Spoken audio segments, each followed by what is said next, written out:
میرے رسول کریم صلی اللہ تعالی علیہ وسلم نے نظر کی صفائی پر سب سے پہلے توجہ دی ہے۔ ہمیں اپنے بچوں کو تاڑنا ہے، ہمیں اپنے بچوں کو دیکھنا ہے، ہمیں انہیں خود پکڑ کے اچھی مجالس میں لے کر کے جانا ہے۔ اور سنو، میرے حبیب پاک صلی اللہ علیہ وسلم نے کتنی پابندی فرمائی۔ کوئی مولوی ہو، کوئی پیر ہو، کوئی فقیر ہو، کوئی درویش ہو، کوئی دربار کا سجادہ ہو، کوئی کسی جگہ بیٹھنے والا ہو، کسی کو بھی عورت کے ساتھ تنہا رہنے کی اجازت، سارے بولیے اجازت، کسی کو بھی عورت کے ساتھ تنہا رہنے کی اجازت بالکل نہیں ہے، قطعاً نہیں ہے۔ میرے نبی کریم صلی اللہ علیہ وسلم نے فرمایا جہاں مرد اور عورت اکٹھے ہوں گے تیسرا شیطان ہوگا۔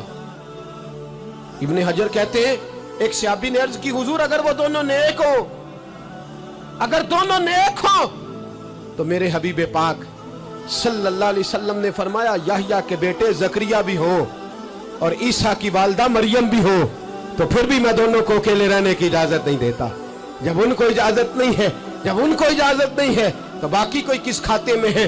میں سنتا ہوں اور آج میں ببانگ دہل کہتا ہوں ہمیں وہ دربار بھی قبول نہیں ہے، سن لیا جائے، میری بات کو نوٹ کیا جائے، ہمیں وہ دربار اور مزار بھی قبول نہیں ہے جہاں برائی اور منشیات کے اڈے قائم ہیں۔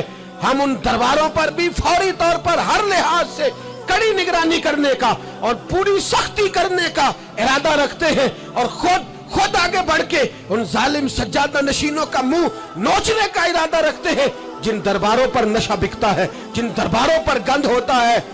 دربار تو ایسے ہوتے ہیں کہ داتا علی اجمیری رحمت اللہ علیہ کا دربار ہو پر چاروں جانب قرآن پاک کی تلاوت ہو رہی ہو، جمعہ اتنا بڑا ہوتا ہو کہ لاہور میں اتنا بڑا جمعہ ہی اور کوئی نہ ہو، درس حدیث ہوتا ہو، درس نظامی کا مدرسہ قائم ہو اور عورتوں کا جانا الگ ہو، مردوں کا جانا الگ ہو، پوری شریعت کی پابندی ہو، پھر کسی دربار پر جانے کی اجازت ہے، پر نہ کوئی کسی جگہ بھی کسی بھی لحاظ سے کبھی نہ جائے۔ میرے عزیزو، منشیات کے خلاف جہاد، بے حیائی، عریانی، فحاشی، ملت کا جوان اب اپنی نظر کو چھپانا سیکھ جائے۔ اور میرے دوست دیکھنا، بیٹیوں کو خطرہ کس سے ہے؟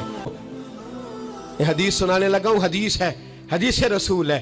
جوان خاص کر کے ذرا میری بات پہ توجہ کریں اور بزرگ خاص کر توجہ کریں جنہوں نے تربیت کرنی ہے۔ سنیں، حضور کی بارگاہ میں ایک نوجوان آیا ہے، یہ سنگ میل ہے حدیث، اس کو یاد رکھنا۔ عرض کی حضور میں سارے گناہ چھوڑ سکتا ہوں، زنا نہیں چھوڑتا۔ حضور مجھے زنا کی اجازت ہونی چاہیے۔ میرے حبیب نے تھپکی دی، بٹھا لیا۔ میں کہتا ہوں حضور نے گناہگاروں کو معاشرے سے کاٹا نہیں، ان کی تربیت فرمائی ہے، ان کی تربیت فرمائی ہے، ان کو قریب فرمایا۔ میرے حبیب کریم صلی اللہ علیہ وسلم نے فرمایا ادھر آ، بیٹھ جا، بیٹھ گئے۔ حضور نے فرمایا تو پسند کرتا ہے تیری ماں کے ساتھ کوئی بدکاری کرے؟ حضور نہیں۔ فرمایا تو پسند کرتا ہے تیری بیٹی کے ساتھ کوئی بدکاری کرے؟ یا رسول اللہ میں آنکھیں نکال دوں گا۔ حضور نے فرمایا تو پسند کرتا ہے تیری بہن کے ساتھ؟ حضور میں کاٹ ڈالوں گا وہ ہاتھ جو میری بہن کی طرف اٹھیں گے۔ فرمایا تو پسند کرتا ہے کہ تیری خالہ، پھپھی، ممانی کی طرف کوئی ایسی حرکت کرے؟ حضور میں کاٹ کے رکھ دوں گا ان لوگوں کو جو بات بھی کریں گے۔ میرے حبیب نے فرمایا اچھا، جس کے ساتھ تو بدکاری کی اجازت مانگ رہا ہے وہ کسی کی ماں نہیں لگتی، وہ کسی کی بہن نہیں لگتی، اور کسی کی بیٹی نہیں ہوگی؟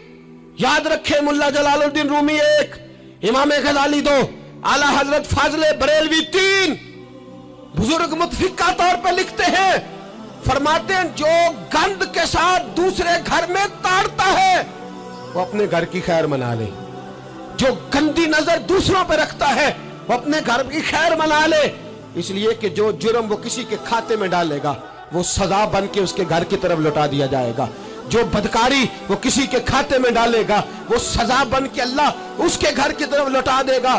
اگر اپنے گھر کو پاک رکھنا چاہتے ہو تو دوسروں کی طرف پاک نظر رکھنی شروع کر دو۔ اگر چاہتے ہو کہ تیرا گھر بے عجیب معاملہ ہے نا، بیٹے کو تو پسند کی شادی کی اجازت ہے تو بیٹی کو اجازت کیوں نہیں؟ اگر تیرا بیٹا پسند کی شادی کرے گا تو یاد رکھنا پھر جب کسی کی بیٹی یہ لفظ بولتی ہے پھر عزتوں کے جنازے نکلتے ہیں، پھر عریانی، فحاشی کا جو ہے وہ کلک لگتا ہے ماتھے پر، پھر یاد رکھنا چاروں جانب سے رسوائیاں تیرا نصیبہ ہوتی ہے۔ اگر تو بیٹی کو روکنا چاہتا ہے تو بیٹے کا ہاتھ پکڑ، اگر تو بیٹی کو صاف رکھنا چاہتا ہے تو بیٹے کو شرم و حیا کی چادر اڑا،